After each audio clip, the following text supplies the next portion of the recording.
Hello friends, habitual actions के इन वाक्यों को देखें जिनमें हमने प्रेजेंट प्रोग्रेसिव का यूज़ करते हुए हैप्चुअल एक्शंस की चर्चा की है।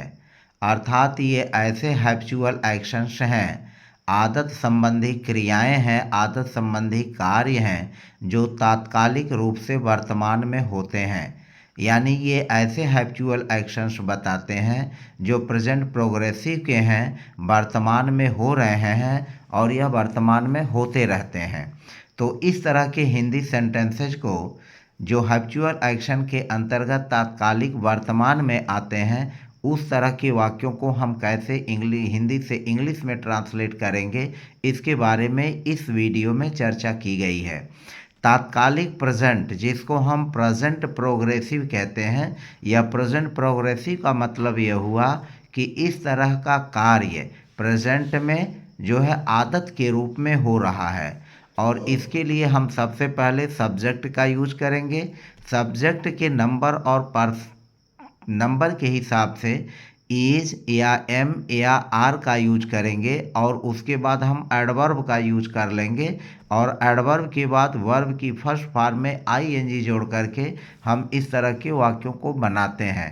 कहने का मतलब यह हुआ कि जो प्रेजेंट प्रोग्रेसिव के, जो तात्कालिक वर्तमान के जो हैप्चुअल एक्शंस हैं, उनके लिए हम वर्ब की जिरंड फॉर्म का यूज करते हैं। यानी वर्ब में आईएनजी जोड़ करके बनाते हैं, और उसके पहले यदि वाक्य में एडवर्ब आया हुआ है तो एडवर्ब का भी यूज कर लेते हैं। जैसे कुछ एग्जाम्पल के माध्यम से इसको समझते हैं। हमारा पहला वाक्य है, माता जी सदा भनभनाती रहती हैं। तो इसका मतलब क्या हुआ कि माता जी वर्तमान समय में हमेशा भनभनाती रहती हैं बात बात पर। तो माता जी सदा भनभनाती रहती हैं, तो इसको लिखेंगे सब्जेक्ट सबसे पहले मदर, यह हो गया मदर। और भनभनाती रहती हैं तो मदर चूँकि सिंगुलर सब्जेक्ट है तो यहाँ पर यूज करेंगे इज का, मदर इज। और सदा के लिए लिखेंगे, यह एडवर्ब है, इसके लिए हो जाएगा ऑलवेज, मदर इज ऑलवेज। और भनभनाने के लिए हम लिखते हैं मरमरिंग, तो mother is always murmuring, murmuring, mother is always murmuring, माता जी हमेशा भनभनाती रहती हैं। तो यह जो मरमर वर्ब हुआ, इसमें आईएनजी जोड़ दिया जाएगा, तो ये हो जाएगा भनभनाती रहती हैं। तो मदर इज ऑलवेज मरमरिंग। अब इज हमारा वर्ब है, यहाँ पर मेन वर्ब के रूप में है, और इसके बाद एडवर्ब ऑलवेज का यूज किया गया, तो मदर इज ऑलवेज मरमरिंग। इसी तरह से तुम बराबर सिर खिजलाते रहते हो, तो इसको लिखेंगे तुम सबसे पहले सब्जेक्ट के रूप में, और यहाँ पर यूज कर लेंगे यू। यू के साथ जो वर्ब आ जाएगा प्लूरल आएगा, और तब इसको लिखेंगे यू आर। यहाँ रहते हो यानी ती से हम इस वाक्य को प्रेजेंट इंडेफिनिट में नहीं बनाएंगे। तो यू आर बराबर का मतलब हुआ हमेशा, सदा। तो you are always, you are always क्या करते रहते हो, खुजलाते रहते हो। तो स्क्रैच मीन्स होता है खुजलाना, और इसमें हम आईएनजी जोड़ देंगे, तो यह हो जाएगा scratching. You are always scratching, तुम हमेशा खुजलाते रहते हो। क्या खुजलाते रहते हो, सिर। तो your head, you are always scratching your head, तुम अपना सिर बराबर जो है खुजलाते रहते हो। फिर नेक्स्ट सेंटेंस है, छात्र सर्वदा शिकायत करते रहते हैं। तो यहाँ पर हो जाएगा द स्टूडेंट्स छात्र। और शिकायत करते रहते हैं, तो चूंकि यह प्लूरल सब्जेक्ट है तो आर का यूज हो जाएगा। The students are always, always means सदा हमेशा, तो यह या बराबर। तो the students are always complaining, complain और कंप्लेन में आईएनजी जोड़ देंगे, तो यह हो जाएगा कंप्लेनिंग। तो the students are always complaining, छात्र सर्वदा शिकायत करते रहते हैं। फिर अगला वाक्य है, वे बराबर हंसते रहते हैं। तो यह हो जाएगा वे बराबर हंसते रहते हैं, तो इसको हम लिखेंगे दे, और दे चूँकि प्लूरल सब्जेक्ट है तो यहाँ पर आर का यूज कर लेंगे। दे आर और बराबर का हो जाएगा always. They are always. Laugh means हंसना, तो लाफ में आईएनजी जोड़ करके इसको जेरन बना देंगे और तब ये हो जाएगा laughing. They are always laughing.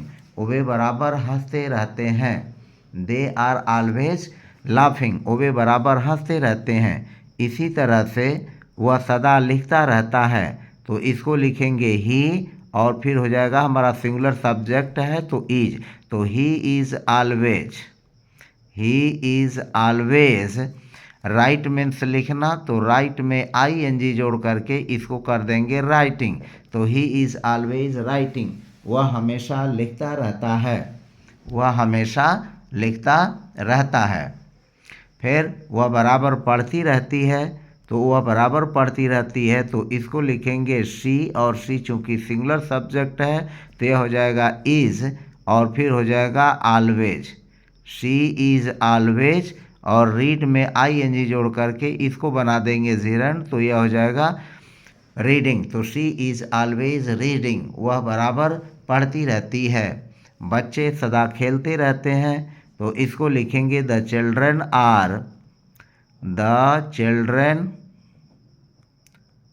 Are और फिर हो जाएगा सदा के लिए always. The children are always. Play में आईएनजी जोड़ करके इसको बना देंगे प्लेइंग, तो the children are always playing.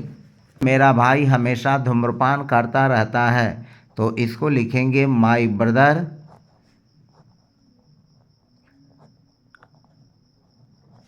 और चूंकि माई ब्रदर सिंगुलर सब्जेक्ट है तो इसको इज लिखेंगे।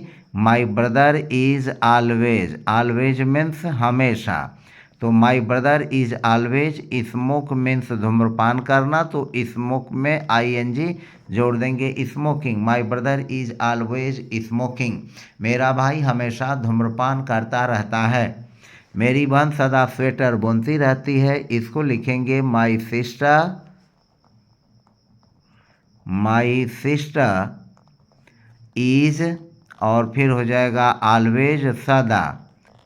माई सिस्टर इज ऑलवेज, और फिर हो जाएगा नीट मीन्स बुनना, तो नीट या double T I N G knitting, बुनती रहती है, तो my sister is always knitting the sweater.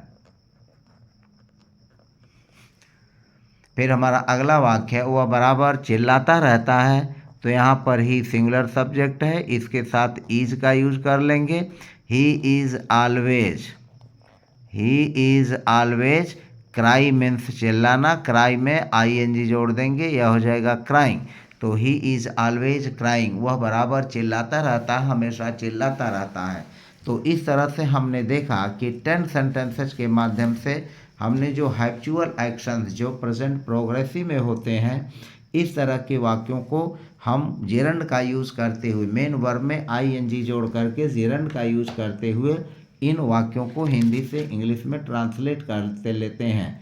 और ये ऐसे वाक्यों से आदत का बोध होता है और इनकी बनावट जो होती है प्रेजेंट में ही होती है। ऑलवेज की जगह हम कॉन्स्टेंटली या कंटिन्यूअली का भी यूज कर सकते हैं। आप चाहें तो जो यह ऑलवेज है, इस ऑलवेज की जगह आप बराबर के लिए कॉन्स्टेंटली